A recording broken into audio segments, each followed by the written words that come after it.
శివాయ విష్ణు రూపాయ శివరూపాయ విష్ణవే. గంగతో సమానమైన దధీచి కుండం. జీవితంలో ఒక్కసారైనా అందులో స్నానం ఆచరించాల్సిందే. 88,000 నదుల్లో స్నానం ఆచరించిన ఫలితం సకల పాపాలను పోగొట్టే దధీచి కుండం విశిష్టత గురించి తెలుసుకుందామా మరి?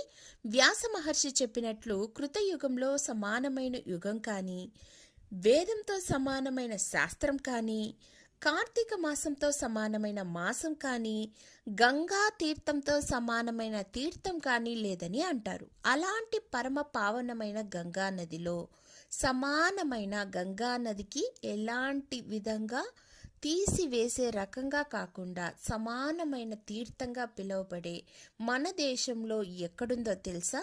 కేవలం స్పర్శతోనే సమస్త పాపాలను నశింపచేసే ఆ తీర్థరాజం విశేషాలు ఈ కథనంలో మనం తెలుసుకుందాం.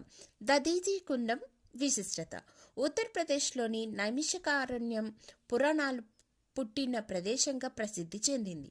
సాక్షాత్తు శ్రీమన్ మహావిష్ణువు నైమిషారణ్యంలో ఋషులు మునులను తపస్సు చేసుకోవాలని ఆదేశించినట్లుగా స్కాంద పురాణంలో కార్తీక మహత్యం ద్వారా తెలుస్తోంది.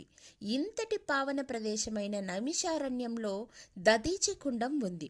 ఈ దధీచి కుండంలోని నీటిని తలపై చల్లుకున్న, స్నానమాచరించిన 88,000 నదులలో ఒకేసారి స్నానమాచరించిన ఫలితం అనేది దక్కుతుందని, సమస్త పాపాలు నశించి పుణ్యరాశి పెరుగుతుందని శాస్త్రవచనం. దధీచి కుండానికి ఇంతటి మహత్యం ఎలా వచ్చింది? దీని వెనుక ఉన్న పౌరాణిక గాథ ఏమిటో, దీని ఘనత వహించిన మహర్షులు ఎవరో తెలుసుకుందామా మరి?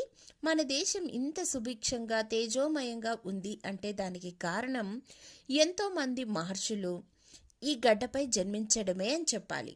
వాళ్ళు చేసిన యాగాలు, వారు దారపోసిన తపస్సుల ఫలితమే దేశ సుభిక్షానికి కారణం. భూమి మీద ఆధ్యాత్మిక వెల్లివిరుస్తోంది అంటే ఇంకా ఇలాంటి మహర్షుల ఆశీర్వాదాలు మన మీద ఉండబట్టే అనటంలో ఎటువంటి సందేహమూ లేదు. ఇలాంటి మహనీయుల గురించి తెలుసుకోవడం మన కనీస కర్తవ్యం. ఎవరి దధీచి?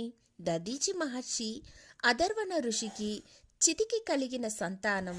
చిన్నతనం నుంచే ఆయనకు భగవంతుని పట్ల అపారమైన భక్తి ప్రపత్తులు కలిగి ఉండటం వల్ల సరస్వతి నది ఒడ్డున ఆశ్రమాన్ని ఏర్పాటు చేసుకుని తపస్సు చేసుకుంటూ ఉండేవారు.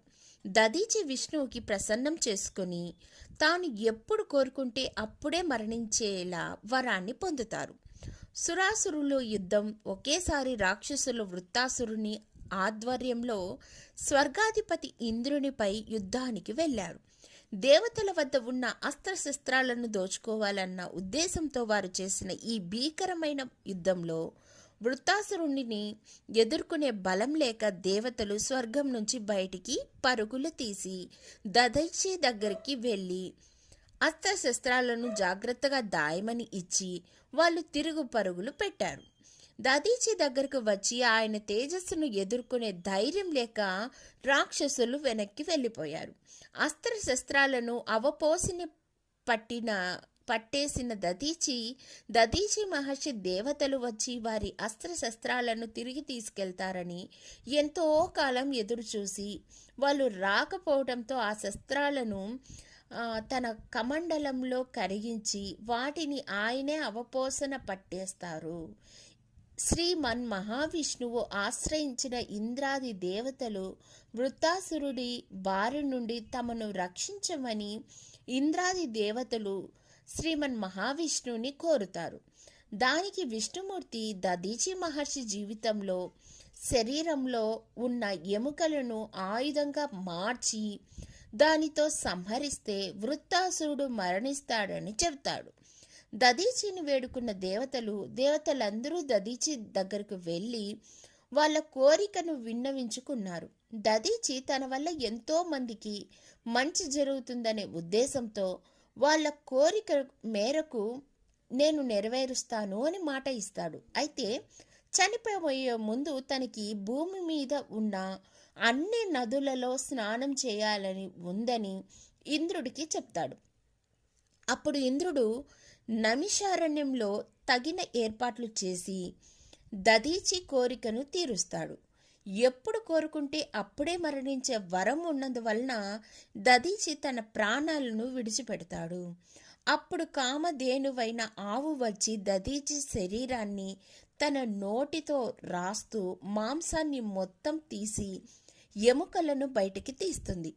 అలా వచ్చిన ఎముకలతో వజ్రాయుధాన్ని తయారు చేసి దానితో వృత్తాసుని చంపుతారు ఇంద్రుడు. దదీచి కుండం ఇలా ఏర్పడింది. లోక కళ్యాణం కోసం దదీచి మహర్షి తన శరీరాన్ని వదిలేయడానికి సిద్ధపడిన సమయంలో ఆయన కోరిక మేరకు ఇంద్రాది దేవతలు 88,000 నదీలు జలాలను ఆయనకు స్నానం చేయించారు. అలా ఆయనకు స్నానం చేయించిన నీటితో ఏర్పరచబడినదే దదీచి కుండం. పాపనాశిని దదీచి కుండం. నైమిషారణ్యం వెళ్ళిన వారు ఈ కుండంలోని నీటిని గంగతో సమానమైనవిగా భావిస్తూ ఉంటారు. దదీచి కుండంలోని నీటిని తలపై చల్లుకున్న, స్నానం చేసిన 88,000 నదులలో స్నానమాచరించిన ఫలితం దక్కుతుందని చెప్తారు. సమస్త పాపాలను నశించి పుణ్యరాశి పెరుగుతుందని అంటారు.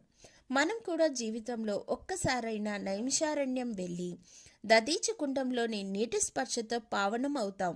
సర్వే జనా సుఖినో భవంతు, లోకా సమస్త సుఖినో భవంతు. ధన్యవాదములు.